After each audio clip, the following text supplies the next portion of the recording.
আজকে আমরা দেখব মাইক্রোসফট এক্সেলে থাকা ইফ এবং নেস্টেড ইফ এর ব্যবহার। সর্বপ্রথম আমরা ইফ ফর্মুলার ব্যবহারটা দেখে নিই। ইফ এর বাংলা অর্থ হচ্ছে যদি। যখন আমাদেরকে কন্ডিশন বেসড কোনো কিছু রেজাল্ট বের করতে বলা হয় তখন আমরা অবশ্যই ইফ ফর্মুলা ইউজ করে রেজাল্টটা বের করব। চলুন আমরা ইফ ফর্মুলার ইমপ্লিমেন্টেশনটা দেখি। আমি দেখতে পাচ্ছি আমার এখানে কিছু ডাটা রেকর্ড আছে, এখানে আমার কিছু স্টুডেন্টের নাম দেওয়া আছে এবং তাদের মার্ক দেওয়া আছে। আমাকে বলা হয়েছে যে এখানে রেজাল্টটা বের করতে। এখানে আমাকে একটা কন্ডিশনও দিয়ে দেওয়া হয়েছে যে আমার টোটাল আমার যে মার্কটা আছে সেই মার্কটা অবশ্যই 150 বা 150-এর বেশি হতে হবে। যদি 150-এর নিচে হয় তাহলে সে ব্যক্তি ফেল। তো চলুন আমরা এখন বের করি। সেলটাকে অ্যাক্টিভ করে ফর্মুলা বারে চলে যাব। যে কোনো ফর্মুলা লিখতে হলে আমাকে ইকুয়াল সাইন দিতে হবে। তারপর আমি কিবোর্ড থেকে প্রেস করব। ইফে আমি দেখতে পাচ্ছি তিনটা আর্গুমেন্ট আছে, একটা হচ্ছে লজিক্যাল টেস্ট, আর একটা হচ্ছে ভ্যালু ইফ ট্রু, আর একটা হচ্ছে ভ্যালু ইফ ফলস।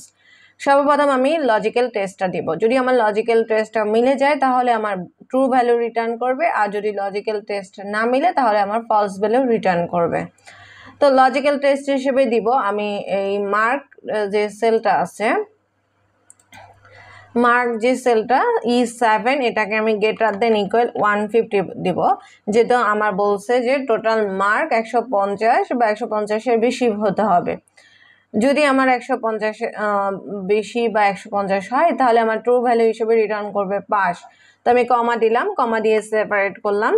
তারপরে আমি এখানে সেকেন্ড আর্গুমেন্ট হিসেবে ভ্যালু ইফ ট্রুতে দিয়ে দিলাম পাস, এবং ডাবল কোটেশনে দিতে হবে কারণ স্ট্রিং টাইপ বা টেক্সট টাইপের ডাটা আমরা অবশ্যই এক্সেলে ডাবল কোটেশনের ভিতরে লিখবো।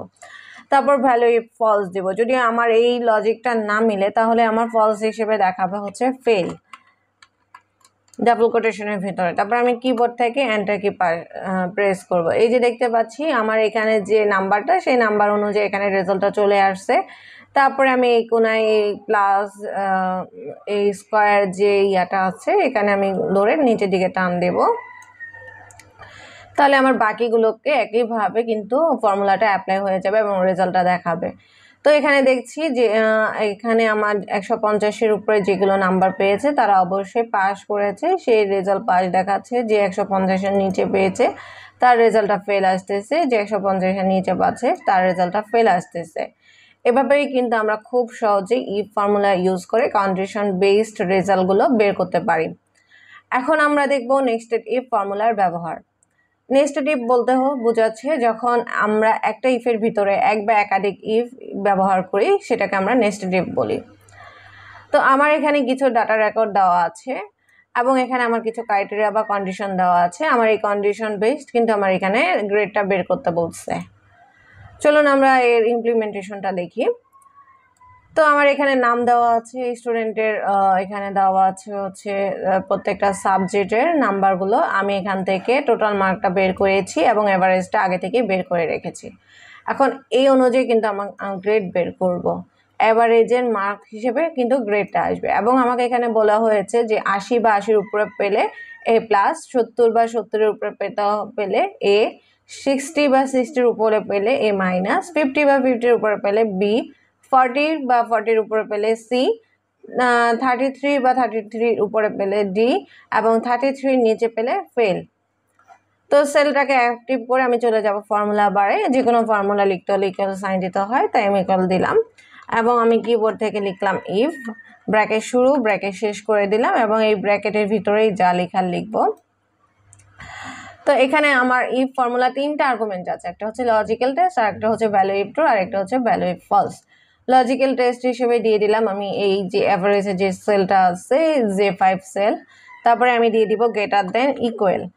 এখানে যে আমার ক্রাইটেরিয়া দেওয়া আছে 80, 70, 60, 50, এক্সেলের কিন্তু সর্বপ্রথম যখন আমরা নেস্টেড ইফ ব্যবহার করব ফার্স্ট যে আর্গুমেন্ট বা ফার্স্ট যে লজিকটা সেই লজিকটা কিন্তু আগে ম্যাচ করে যদি দেখে যে মিলে গেছে তাহলে কিন্তু আর পরবর্তী স্টেপে সে যায় না।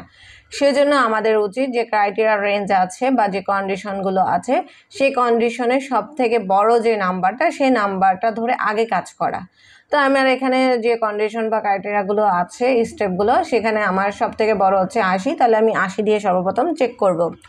যে আমার যে 5 যে সেলটা আছে সেই সেলে আমার 80 বা 80-এর উপরে কোনো নাম্বার আছে কিনা। লজিক্যাল টেস্ট করার পর আমি কমা দিব, প্রত্যেকটা আর্গুমেন্ট কিন্তু কমা দিয়ে সেপারেট করা হয়। তারপরে আমি দিয়ে দিব ভ্যালু ইফ ট্রু। আমার এখানে বলেছে যদি 80 বা 80-এর উপরে পাই তাহলে A+, তাহলে আমি এখানে ভ্যালু ইফ ট্রুতে দিয়ে দিব ডাবল কোটেশনের ভিতরে অবশ্যই A+। তারপরে আমি ভ্যালু ইফ ফলসের রেজাল্টটা দিব, যে আমার 80-র উপরে পাইনি, তাহলে 80 অবশ্যই নিচে পেয়েছে। এখন কতটুকু নিচে পেয়েছে তার জন্য কিন্তু আলাদা আর একটা নাম্বারের সেকশন আছে, যে 70-র ঘরে পেয়েছে কিনা, 60-র ঘরে পেয়েছে কিনা, 50-র ঘরে পেয়েছে কিনা, 40-র ঘরে কোনো নাম্বার আসছে কিনা। এই যে আলাদা করে যে আমি আবার এই চেকগুলো করব, এর জন্য কিন্তু আমি ভ্যালু ইফ ফলসে গিয়ে আবার ইফ কন্ডিশনটা বসাবো এবং ব্র্যাকেট শুরু ব্র্যাকেট শেষ দিব, এবং এই কন্ডিশনের ভিতরে আমি আবার কিন্তু লজিক্যাল টেস্ট দিব, যে আমার এই যে 5 যে সেলটা আছে এই সেলে গ্রেটার দেন ইকুয়াল 70, অর্থাৎ 70 বা 70-এর বড় কোনো নাম্বার আছে কিনা। যদি থাকে তাহলে আমি ভ্যালু ইফ ট্রু হিসেবে আমি এ দিয়ে দিলাম, আর যদি না থাকে তাহলে আমি ইফ ভ্যালু ফলস হিসেবে আবার কোনটা মানে যে রেজাল্টটা সেই রেজাল্ট অনুযায়ী চেক করব, যে 60-র ঘরে 50-র ঘরে 40-র ঘরে, এই যে আমি আবার চেক করব তার জন্য কিন্তু এখানে আবার ভ্যালু ইফ ট্রুতে গিয়ে আমি ইফ ফর্মুলাটা ইউজ করব, এবং এই ইফে গিয়ে কিন্তু আমি আবার লজিক টেস্টটা দিব, যে 5 সেলে আমার কোনো নাম্বার 60 বা 60-র বড় আছে কিনা। যদি থাকে তাহলে আমি ভ্যালু ইফ ট্রুতে দিয়ে দিব যে আমার রেজাল্ট আসতেছে A মাইনাস ডাবল কোটেশনের ভিতরে। আর যদি না থাকে, যদি 60-র ঘরে কোনো সংখ্যা না থাকে তাহলে অবশ্যই 60-র নিচে আছে, এবং কতটুকু নিচে আছে তার একটা আলাদা রেঞ্জ আবার দেব। তার জন্য কিন্তু আবার আমি ফর্মুলা ইউজ করব, করার পরে আমি এখানে দিব যে না আমার এই যে 5-এ যে নাম্বারটা আছে সেটা যেহেতু 60 নাই, তাহলে 60-র নিচে 50 আছে কিনা এটা চেক করব। তার জন্য আমি যে 5 গ্রেটার দেন ইকুয়াল 50 দিব, দেওয়ার পরে যদি 50 থাকে তাহলে ট্রু ভ্যালু হিসেবে তো আমাকে বি গ্রেড দেখাবে, আর যদি না থাকে তাহলে আবার আমি ইফ কন্ডিশন দিয়ে চেক করব, যে আমার 50 নাই বা 50-এর উপরেও নাই, তাহলে 50-র নিচে কতটুকু নিচে আছে, যে আমার যে 5 যে সেলটা সেটা গ্রেটার দেন ইকুয়াল 40 আছে কিনা। যদি 40-এর ঘরে রেজাল্টটা আসে তাহলে আমি ট্রু ভ্যালু হিসেবে সি গ্রেড দিয়ে দিব, আর যদি না থাকে তাহলে আমি আবার কিন্তু ইফ ভ্যালু ফলসে গিয়ে আমি আবার চেক করব ইফ কন্ডিশন দিয়ে, যে আমার এই যে লজিকটা এখানে আমার যে সেলটা আছে এই সেলে আমার এই যে 33 লাস্ট স্টেজে আছে 33, যে আমার গ্রেটার দেন ইকুয়াল 33 কোনো নাম্বার আছে কিনা।